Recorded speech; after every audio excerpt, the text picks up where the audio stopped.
अध्याय Acts chapter 6। सबको जय मसीह की। मेरी आवाज आ रही है? आ रहे प्रभु का धन्यवाद हो एक और इस पवित्र दिन के लिए जो उसने हमें दिया।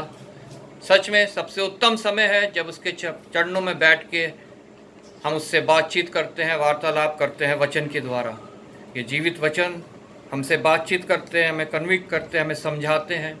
जैसा कि बाइबल स्टडी चल रही है प्रेरितों के काम से, अब तक 1 से लेकर 5 तक हो चुकी है, और यह 6th चैप्टर जो है वो मेरे को दिया गया है। मैं प्रभु का धन्यवाद करता हूँ। ये चैप्टर वैसे भी मेरे को बहुत पसंद है, क्योंकि ये हमें कलीसिया की समस्याओं के बारे में और कलीसिया का स्वरूप कैसा होना चाहिए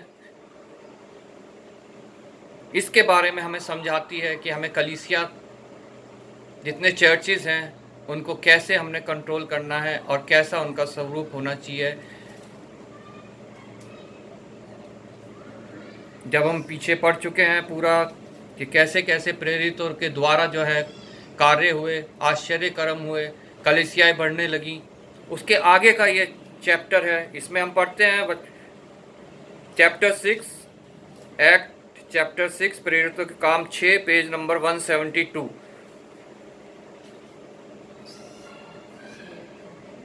मैं एक एक करके आयत पढ़ूंगा और उसके बारे में फिर हम जो है स्टडी करेंगे।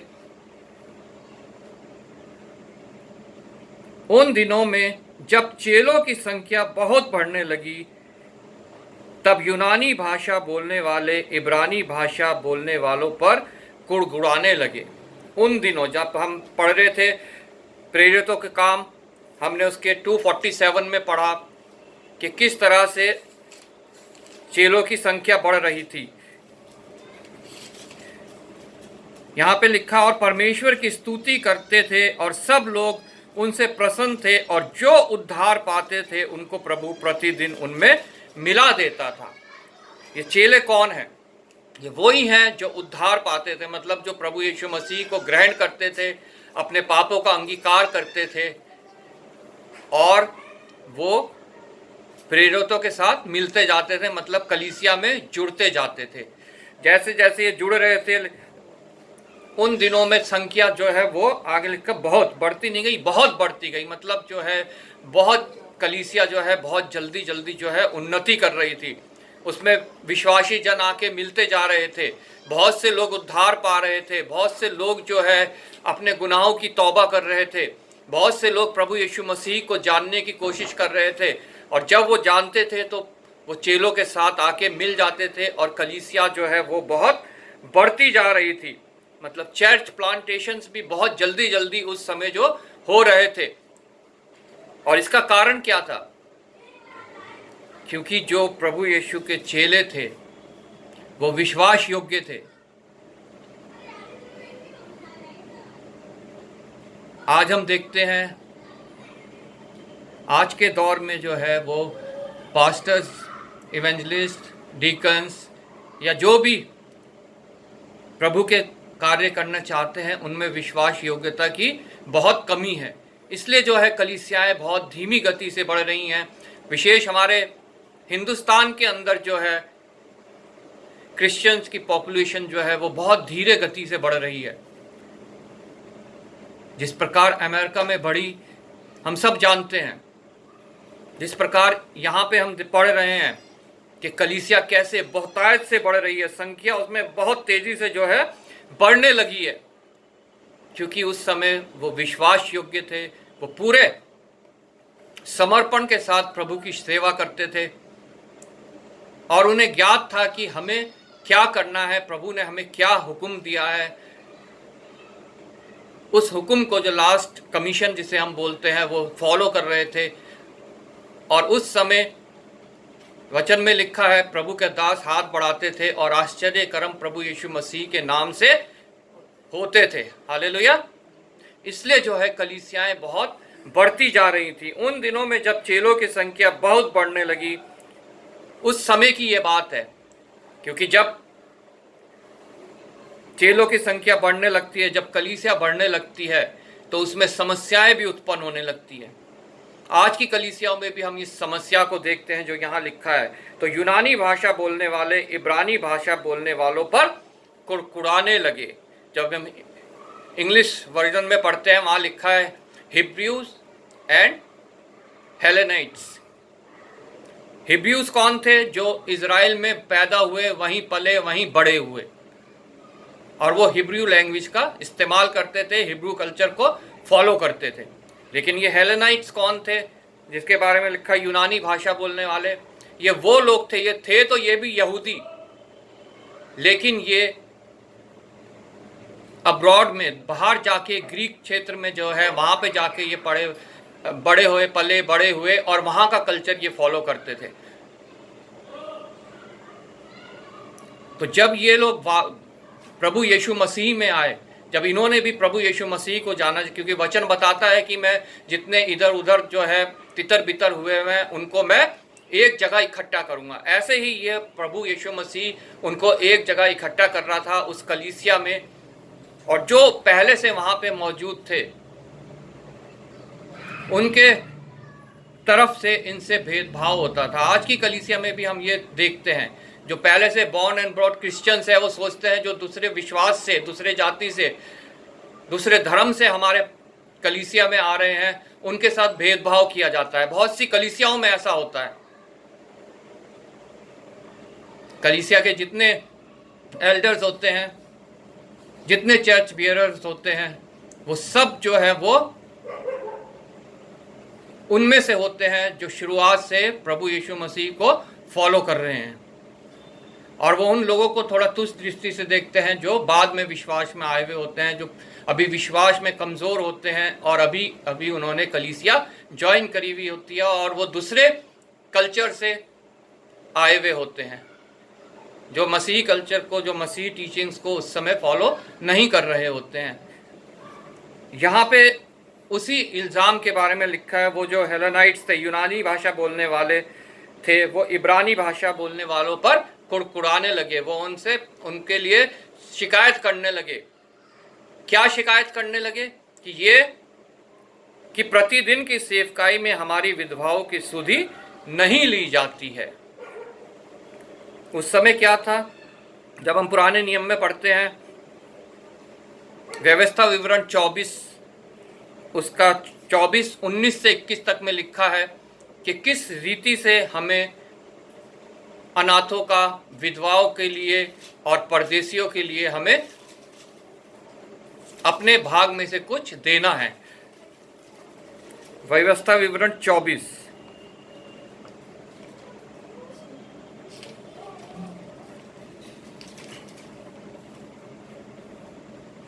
19 से 21 में यहाँ लिखा है, जब तू अपने पके खेतों को काटे और एक पूला खेत में भूल से छूट जाए तो उसे लेने को फिर ना लौट जाना। वह परदेसी, अनाथ और विधवा के लिए पड़ा रहे, इसलिए कि परमेश्वर यहोवा तेरे सब कामों में तुझको आशीष दे। जब तू अपने जलपाई के वृक्ष को झाड़े तब डालियों को दूसरी बार ना झाड़ना। वह परदेसी, अनाथ और विधवा के लिए रह जाए। जब तू अपनी दाख की बारी के फल तोड़े तो उसका दाना दाना ना तोड़ लेना। वह परदेसी, अनाथ और विधवा के लिए रह जाए। और इसको स्मरण रखना कि तू मिस्र देश में दास था, इस कारण मैं तुझे यह आज्ञा देता हूँ। उस समय जो है खेत खलियान होते थे, बाग होते थे, बगीचे होते थे, और परमेश्वर अपने लोगों को आज्ञा दी थी कि तुम उनके लिए ये सब चीज़ें छोड़ना और मैं तुम्हें फिर उसमें आशीष दूंगा। जब ये समय पे जब आ गए नए नियम में, उस समय खेत खलियान ये सब चीज़ें नहीं थी, कलीसिया थी, और कलीसिया के लोग जो है वो ही उनका ध्यान रखते थे, उन्हें वो सप्लाई करते थे, क्योंकि विधवाओं के पास कोई अपना निज भाग नहीं होता था। जो भाग होता था उनके पति का होता था, उनके बेटों का होता था। जब उनका पति नहीं रहा तो वो विधवाएं जो हैं उनके पास कुछ भी नहीं था, और चर्च जो है वो उनको प्रोवाइड करता था ताकि वो अपना जीवन निर्वाह कर सके। तो यहाँ पे जो यूनानी भाषा बोलने वाले थे उन्होंने देखा कि हमारी विधवाओं को सही रीति से जो है उनकी सुधि नहीं ली जा रही है, उन्हें नेग्लेक्ट किया जा रहा है। जब हम आज कलीसियाओं में देखते हैं, आज भी इस तरह की हमें जो है कई बार जो है सीन देखने को मिल जाते हैं कि बहुत से लोग चर्च में नेग्लेक्ट किए जाते हैं, उनकी सही रीति से सुधि नहीं ली जाती और वो फिर कुड़कुड़ाते हैं, वो फिर बुड़बुड़ाते हैं। लेकिन वचन हमें सिखाता है कि हमें किस रीति से एक सही तरीके से, जैसा प्रभु यीशु मसीह हमें शिक्षा देता है, कलीसिया में हमें रहना है, कलीसिया में हमें चलना है और हमें किस रीति से डेस्टिट्यूट्स की, मतलब जो कमज़ोर लोग हैं, जो विधवाएं हैं, जो अनाथ हैं, जो अभी विश्वास में कमज़ोर हैं, सही रीति से माने तो उनकी हमें किस रीति से हमें अगुवाई करनी है, उनको हमें साथ लेके कैसे चलना है। दूसरी आयत से यहाँ पे लिखा है, तब उन बारों ने जो चेलों की मंडली को अपने पास बुलाकर कहा। वो 12 कौन है? 11 तो इनमें से वो हैं जो प्रभु यीशु मसीह के साथ साथ चलते आए हैं, उन्होंने उसकी क्रूस की मृत्यु के गवाह बने हैं। और उनमें से एक वो है जिन्हें इन 11 ने पर्ची डाल के चुना है, मत्तिया, जो यहूदा इस्करियोती के विश्वासघात करने के बाद जो है, जब उसने आत्महत्या कर ली, उसके बाद जो जगह रिक्त हुई थी, उसके लिए उस मत्तिया को चिट्ठी डाल के चुना गया और ये दोबारा एक 12 की टीम बन गई। तब उन 12 ने चेलों की मंडली को अपने पास बुलाकर कहा। यहाँ पर वो जो उस समय 12 अपोस्टल्स हैं, उन्होंने उन चेलों की मंडली को, मतलब कलीसिया के लोगों को अपने पास बुला के कहा, उन्हें समझाया, उनसे बातचीत की। इसलिए कलीसिया में जब भी कुछ ऐसी बातें उठती हैं जो विरोध की हैं, जो एक दूसरे की शिकायत की हैं, तो कलीसिया के जो लीडर हैं, कलीसिया के जो मुखिया हैं, उन्हें कलीसिया से बातचीत करनी है, उन्हें अपने पास बुला के कि क्या समस्या है और उसको सॉल्व करने की कोशिश करनी है, जैसे यहाँ पे ये 12 सॉल्व करने की कोशिश कर रहे हैं। ये प्रभु हमारे को आज के इस वचन के द्वारा सिखा रहा है कि हमें भी ऐसा ही करना है कि हम उनकी कोशिश करें उस समस्याओं को सुलझाने की। तब उन 12 ने चेलों की मंडली को अपने पास बुलाकर कहा, यह ठीक नहीं कि हम परमेश्वर का वचन छोड़कर खिलाने पिलाने की सेवा में रहे। अब एक जन है जो परमेश्वर के वचन को बांटने में लगा हुआ है, अगर वो खिलाने पिलाने की सेवा में लग जाएगा तो फिर किसी ना किसी रूप में वचन की अवहेलना होगी और वो वचन सही रीति से, सही रूप से दूसरों तक पहुंच नहीं पाएगा। इसलिए चेलों ने यहाँ पे कहा कि हम वचन की सेवा छोड़कर, यह ठीक नहीं कि हम परमेश्वर का वचन छोड़कर खिलाने पिलाने की सेवा में रहें, कि हम परमेश्वर का वचन छोड़ दें और खिलाने पिलाने की सेवा में रहें। मतलब सिर्फ इसमें खिलाने पिलाने की बात नहीं है। आज के कलीसिया में जब हम देखते हैं तो वचन को सुनाने के अलावा भी बहुत से कार्य कलीसिया में किए जाते हैं। हालेलुया। सिर्फ वचन ही सुनाना नहीं है, उसके साथ साथ और भी बहुत से कार्य हैं, क्योंकि परमेश्वर का वचन हमें बताता है कि एक जन सभी काम नहीं कर सकता, एक जन को सभी कार्य करने के लिए योग्यता नहीं है। हर एक को काम बांट दिए गए हैं प्रभु के वचन के अनुसार।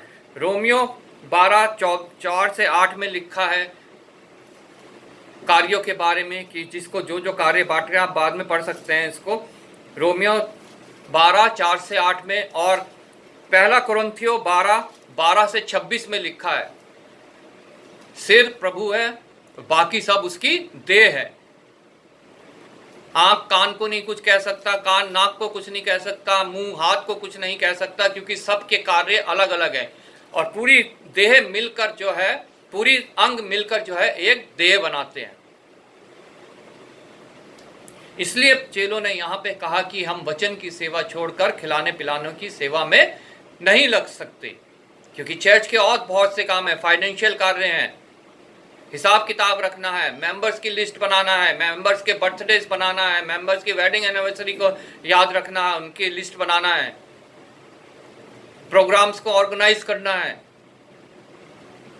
बहुत से कार्य ऐसे होते हैं जो वचन सुनाने की जिसको काम दिया गया है, वो इन सब कार्यों को अगर करने लगेगा तो वो वचन सुनाने से चूक जाएगा। हालेलुया।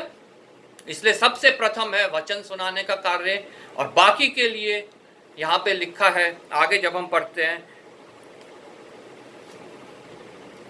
इसलिए हे भाइयों अपने में से 7 सुनाम पुरुषों को, यहाँ पे जो है, जो वो 12 चेले हैं, वो उन्हीं को जो शिकायत कर रहे हैं उनको बुला के उन्हें कहते हैं कि हम ये कार्य नहीं कर सकते, तुम अपने में से ही 7 सुनाम, मतलब अच्छे नाम वाले, जिनका नाम अच्छा हो, जिनकी कभी कोई बुराई ना हुई हो, जिन्होंने कभी कोई बुरा काम ना किया हो, कोई सामाजिक बुरा काम ना किया हो, कोई क्राइम ना किया हो, और जिनके जो दूसरों के लिए आदर्श हो, दूसरों के सामने ऐसे कार्य ना करते हो जिसे देखकर जैसे सिगरेट ना पीते हो, बीड़ी ना पीते हो, दारू ना पीते हो, गुटखा ना खाते हो, अपने घर परिवार की सही से व्यवस्था करते हो, जिनके नाम की निंदा ना हो बल्कि दूसरे लोग तारीफ करें, ऐसे लोगों को। इसलिए हे भाइयों अपने में से 7 सुनाम पुरुषों को, यह शर्त है कि कैसे लोगों को चर्च के जो है बेरर होना चाहिए, डीकन्स कैसे लोगों को चर्च के होना चाहिए, उनके विषय में यहाँ पे हमें आज वचन बता रहा है। ये वचन जो है हमें बहुत सी बातें सिखाता है कि हमें चर्च में किस रीति से व्यवस्था करनी है।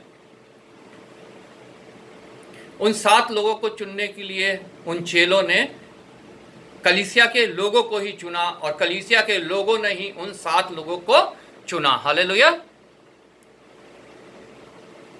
पवित्र आत्मा, आगे लिखा है, जो पवित्र आत्मा और बुद्धि से परिपूर्ण हो। Praise Lord. जो पवित्र आत्मा, जिनके अंदर पवित्र आत्मा पाई जाती हो, और बुद्धि हो। बुद्धि मतलब वचन में जब हम पढ़ते हैं प्रभु का भय बुद्धि का आरंभ है, जो प्रभु का भय मानते हो, जो हर कार्य प्रभु के भय में चलते हुए करते हो, जो अपने स्वार्थ के लिए नहीं, अपने घमंड के लिए नहीं, अपने नाम के लिए नहीं, बल्कि प्रभु की निस्वार्थ सेवा के लिए जो है कार्य करते हो, ऐसे 7 लोगों को। और जो बुद्धिमान हो, जो सिचुएशन को समझ के उसका फैसला ले सके, जो समस्याओं को सुलझा सके, जो लड़ाई झगड़ा ना करें, ऐसे 7 पुरुषों को। 7 ही क्यों? और ये उस समय क्या होता था, वहां पे जो उनकी काउंसिल होती थी, स्टेट काउंसिल, उसमें 7 लोग होते थे। 7 लोगों की वो काउंसिल होती थी, और उनको कहा जाता था द 7 ऑफ टाउन। शहर में, उस टाउन में कुछ भी होता था तो वो 7 लोग जो है उन बातों का निपटारा करते थे, द 7 ऑफ टाउन। इसीलिए चेलों ने भी कलीसिया के अंदर वो 7 लोगों को चुनने के लिए कहा। आज भी हम जब कलीसिया में देखते हैं तो 7 लोग जो हैं कलीसिया में ज़रूर होते हैं, जिनको हम चर्च बियरर बोलते हैं। हालेलुया। ये तभी से चला आ रहा है जब से प्रभु ने ये शिक्षा हमें दी है 12 चेलों के द्वारा। 7 सुनाम पुरुषों को जो पवित्र आत्मा और बुद्धि से परिपूर्ण हो, चुन लो कि हम उन्हें इस काम पर ठहरा दें। वो चुने गए कलीसिया के द्वारा, लेकिन अधीन किसके हैं? वो उन 12 के। ठहराने का अधिकार किसे है? उन 12 को। आज के दिन भी हम देखते हैं कलीसियाओं में चुनाव होता है चर्च बेयरर्स के लिए, लेकिन उनको नियुक्त करना, उनको ठहराना जो है वो पास्टर इंचार्ज के हाथ में होता है। हालेलुया। वो उन्हें जांचता है, देखता है, जानता है कि अगर ये उनमें कोई बुराई पाई जाती है तो वो उन्हें रिजेक्ट भी कर सकता है। इसलिए यहाँ पे उनका चुनाव कलीसिया के द्वारा किया गया। लेकिन यहाँ पे लिखा है कि हम उन्हें इस काम में ठहरा दें। उन 12 के द्वारा जो है उनको वहाँ पे ठहराया गया। आगे 4th आयत में यहाँ लिखा है, परंतु हम तो प्रार्थना और वचन की सेवा में लगे रहेंगे। हालेलुया। जो वचन की सेवा करने वाले हैं उनका सिर्फ ये ही कार्य है एक, कि वो वचन को दूसरों तक पहुंचाएं, सही रीति से पहुंचाएं, जैसा परमेश्वर चाहता है, उल्हाना देने वाला वचन, वैसा वचन दूसरों तक पहुंचाएं। दूसरों को खुश करने वाला नहीं, कानों की खुजली मिटाने वाला नहीं, दूसरों को भ्रम में डालने वाला नहीं, बल्कि जो सत्य वचन है वो दूसरों तक पहुंचाए। और दूसरा काम उनका ये है कि वो हमेशा प्रार्थना में लगे रहें। प्रार्थना क्यों? क्योंकि जितनों को उन्होंने वचन सुनाया है वो वचन उनकी जिंदगी में कार्य करने पाए। अगर वो प्रार्थना नहीं करेंगे उनके लिए तो उनका हृदय खुलेगा नहीं, उनका मन खुलेगा नहीं, क्योंकि प्रार्थनाओं को सुनने वाला है जो उनके मन को, उनके हृदय को खोलता है। और जब उनका हृदय अगर खुलेगा नहीं तो कलीसिया कभी बढ़ेगी नहीं। इसलिए वचन को सुनाना और प्रार्थना करने लगे रहना एक चर्च के मुखिया का सबसे जरूरी काम है। बाकी काम के लिए वो और लोगों को नियुक्त कर सकता है। हालेलुया। परंतु हम तो प्रार्थना में और वचन की सेवा में लगे रहेंगे। 5वीं आयत में लिखा है, यह बात सारी मंडली को अच्छी लगी और उन्होंने जब वो आए पास्टर के सामने, जब वो आए उन 12 के सामने, उनको समझाया गया कि क्यों नहीं हम ये सेवा कर सकते, और उनके आगे ऑप्शन रखा गया कि तुम अपने में से 7 को चुन लो। तो वो बात सब लोगों को अच्छी लगी। हालेलुया। समझाना सब लोगों को अच्छा लगता है, क्योंकि सब चाहते हैं कि परमेश्वर की शांति हमारी कलीसिया में बनी रहे, कोई लड़ाई झगड़ा ना हो, कोई वाद विवाद ना हो, कोई दोष किसी के ऊपर ना लगाए, और सब जन जो है कलीसिया में उस सेवा को पाएं जो कलीसिया के द्वारा दी जाती है। Praise Lord. परंतु हम तो प्रार्थना में और वचन की सेवा में लगे रहेंगे। यह बात सारी मंडली को अच्छी लगी और उन्होंने स्तिफनुस नामक एक पुरुष को,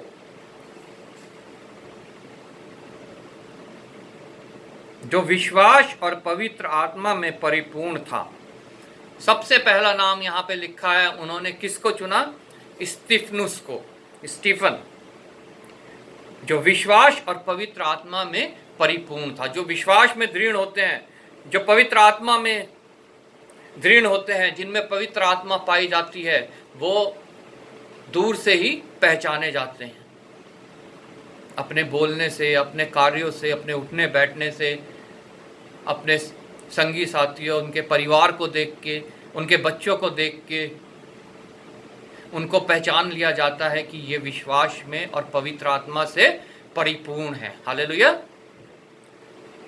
ऐसा ही स्तिफनुस एक पुरुष था वहाँ पे, उसे सारी मंडली ने, उन्होंने स्तिफनुस नामक एक पुरुष को जो विश्वास और पवित्र आत्मा में परिपूर्ण था। यहाँ पे सिर्फ उसी के लिए ये बात लिखी है और बाकियों के सबके सिर्फ नाम लिखे गए हैं। और फिलिपुस और प्रुखरुस और निकानोर और तिमोन और परमीनास और अंताकिया वासी निकुलाउस को, जो यहूदी मत में आ गया था, चुन लिया। यहाँ पे उन 7 पुरुषों के नाम लिखे गए हैं। और जब हम इन नामों को देखते हैं, इनकी स्टडी करते हैं इन नामों के बारे में, तो ये सब नाम ग्रीक नाम है, मतलब हेलेनाइट्स के नाम है। मतलब ये कि वो यूनानी भाषा बोलने वालों में से ही, जो कुड़कुड़ाते थे, जो बुड़बुड़ा रहे थे, जो दोष लगा रहे थे कि हमारी विधवाओं को की सुधि नहीं ली जा रही है, उनमें से ही उन 7 लोगों को चुना गया। हालेलुया। आज वचन हमें ये सिखाता है कि हमारी कलीसिया में भी जब चुनाव होता है तो मोनोपोली सिर्फ ये नहीं होनी चाहिए कि जो बॉर्न एंड बॉट क्रिश्चियंस है उन्हीं को ही सिर्फ चुना जाए, जो पुराने चले आ रहे हैं, बल्कि जो नए आए हैं, जो नए विश्वास में आए हैं और जो विश्वास और पवित्र आत्मा से परिपूर्ण हैं, हमें उनको भी जो है चर्च बैरियर के रूप में चुनना है। हालेलुया। ये वचन आज हम लोगों से सिखा रहा है, हमें ये बातें बता रहा है। और जब ऐसा होगा तो चर्च में पक्षपात नहीं होगा, टीम्स नहीं बनेंगी, और सब जो है उस व्यवस्था से खुश होंगे, सब उस व्यवस्था से आनंदित होंगे, और उस कलीसिया में प्रभु यीशु मसीह की आत्मा निश्चय वास करने पाएगी। हालेलुया। क्योंकि उस चर्च की व्यवस्था जो है वो वचन के अनुसार है। Praise Lord. 6 आयत में लिखा है, इन्हें प्रेरितों के सामने खड़ा किया और उन्होंने प्रार्थना कर कर उन पर हाथ रखे। हालेलुया। ये कार्य बहुत आवश्यक है कि जिनका चुनाव हो उनके लिए प्रार्थना की जाए, ताकि वो स्थिर हों, वो भटके ना, वो किसी का पक्षपात ना करें, बल्कि प्रभु में चलते हुए जो सेवा उन्हें दी गई है उसको वो पूरा करें। चाहे वो चर्च का प्रेसिडेंट है, चाहे वाइस प्रेसिडेंट है, चाहे ट्रेजरर है, चाहे सेक्रेटरी है, चाहे जनरल सेक्रेटरी है, या मेंबर है कमेटी का, उसके लिए प्रार्थना करना बहुत आवश्यक है। पूरी कलीसिया को उसके लिए प्रार्थना करनी है। जब वो नियुक्त होते हैं तब पास्टर्स तो उसके लिए प्रार्थना करते हैं, लेकिन पूरी कलीसियाओं को उनके लिए प्रार्थना करनी है कि वो विश्वास योग्य पाए जाएं और प्रभु से सामर्थ्य पाके अपने कार्यों को पूरा करें। जो उन्हें तोड़ा दिया गया है उसका सही रीति से वो इस्तेमाल करें। हालेलुया।